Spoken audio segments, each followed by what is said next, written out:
আপনাদের এখানে গোলাপ ফুলের মেলা হয় শুনেছি, আপনাদের গোলাপ ফুলের মেলা সম্বন্ধে কিছু বলুন।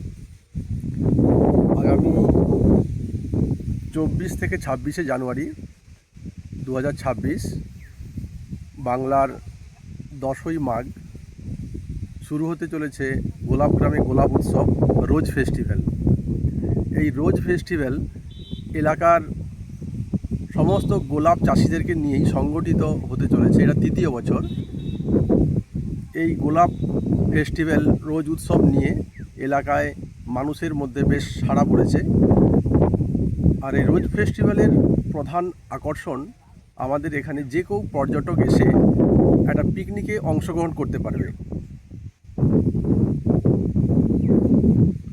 যে পিকনিকের অংশগ্রহণ আমাদের এই কংসাবতী নদীর চরেই ব্যবস্থা রয়েছে।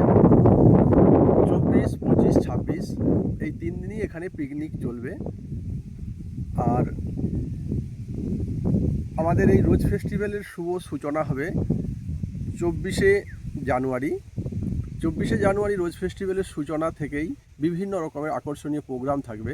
আমাদের বিশেষ আকর্ষণ এবারে থাকবে এখানে 8 দলীয় ফুটবল প্রতিযোগিতা 24 তারিখ যেটা অনুষ্ঠিত হবে।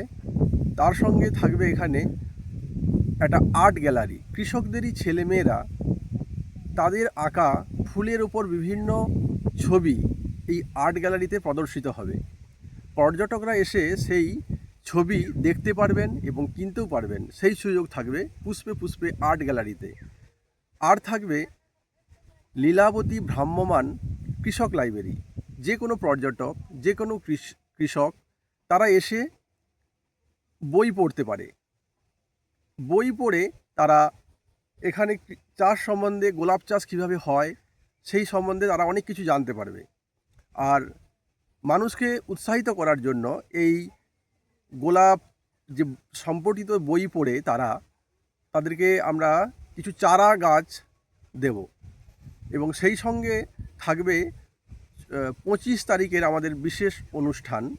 25 তারিখে থাকবে আমাদের সকাল থেকে কৃষি প্রশিক্ষণ শিবির। কৃষকদেরকে উন্নত প্রযুক্তি সম্বলিতভাবে কীভাবে তারা চাষ করবে, সেই চাষের জন্য বিধানচন্দ্র কৃষি বিশ্ববিদ্যালয় থেকে দিকপাল বিজ্ঞানীরা আসবেন কৃষি প্রশিক্ষণ শিবিরে। যে কেউ এসে সেই প্রশিক্ষণ নিতে পারেন। এবং তার সঙ্গে থাকবে ঠিক দুপুর 2টো থেকেই মনোরঞ্জনমূলক অনুষ্ঠান, গানের প্রতিযোগিতামূলক অনুষ্ঠান। সেই গানের অনুষ্ঠান হবে দুপুর থেকেই। যে কেউ এসে সেই গানের অনুষ্ঠানে অংশ নিতে পারে। তার সঙ্গে 25 তারিখের প্রোগ্রামের শেষেই আমরা চলে যাব 26 তারিখে। 26শে জানুয়ারি থাকছে নৃত্য প্রতিযোগিতা। যে কেউ দর্শক এবং পর্যটক এসে তাতে পার্টিসিপেট করতে পারে এই নৃত্য প্রতিযোগিতায়। আর বিভিন্ন রকমের কাঠ ফ্লাওয়ার এবং চারা গাছের ফুলের প্রদর্শনী এখানে থাকবে। বিভিন্ন রকম ফুল, গোলাপের বিভিন্ন প্রজাতি, বিভিন্ন কালার এখানে প্রদর্শিত হবে। তারা দেখতে পারবেন যে কেউ মানুষ এসে এই মেলাতে।